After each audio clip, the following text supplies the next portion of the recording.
Okay guys, so at the top of your paper, you've got the equation we're gonna use that the pH is equal to the negative log of hydrogen ion concentration, okay? That looks a little scary because I'm sure most of you haven't done logs before, but really it's just a button on your calculator. So let me show you where that button is, okay? First of all, it's a negative log, so you're gonna wanna hit the negative button first, and then the log button is right here to the left of the 7. Okay, so let's do this first one, number 1. Let's do that together. The hydrogen concentration is 1.0 times 10 to the negative 1. And I'm asking you to find me the pH. So you're going to take, in your calculator, negative, then the log button, and it should say LOG with an open parentheses. Then you're going to put in this number from your paper, but remember it's a times 10, so we're going to use that EE button.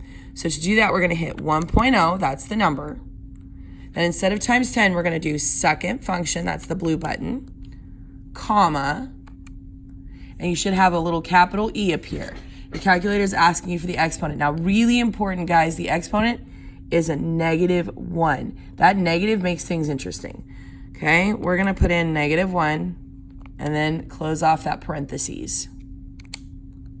And our answer is 1. So this would have a pH of 1. Let's do one more. Here, number 2, our H plus concentration is 1.0 times 10 to the negative 14th.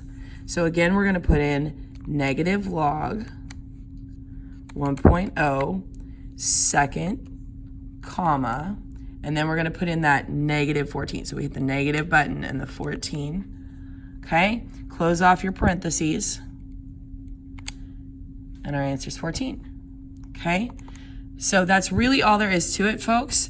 So you are gonna work through this worksheet. It's meant to be done sort of inquiry-based. So you're gonna start by calculating, you're gonna look for a trend, you're gonna use that trend, make sure you do a prediction using your trend, okay? Then you're gonna actually calculate it. Now, I'm gonna give you a heads up, these numbers will be different, so I'm gonna know if you calculated it and use that as your predicted. So make sure you use your trend that you came up with up here to make your prediction and then do an actual calculation. On this section, you're gonna look at your prediction versus your calculated value, and you're gonna tell me closer or further, the number below, the number above, number below, number above, or equal to your prediction, okay? On the back, we're gonna talk about how to get the concentration of hydrogen from the concentration of the acid, and it explains it all right here. So you need to read really carefully and then use it to complete this. So for this step, I've given you the concentration of the acid. You're going to use that to get the concentration of hydrogen and then the pH. And then we're going to talk about diproducts, okay, which is a little bit different.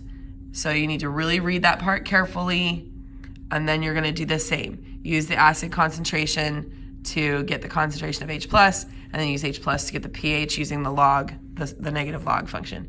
And then the extension question is a higher level question. So I want you to attempt it. I want you to see what you can come up with here. The better your answer, the more points I will give you, and those will be bonus points. All right? So be working on that. This is due by the end of class. Turn it into the basket up front on my desk. If you don't turn it in before you leave, even if it's not done, you're going to get a 0 on it. So please make sure you get this turned in. I'll see you guys on Monday. Have a great weekend.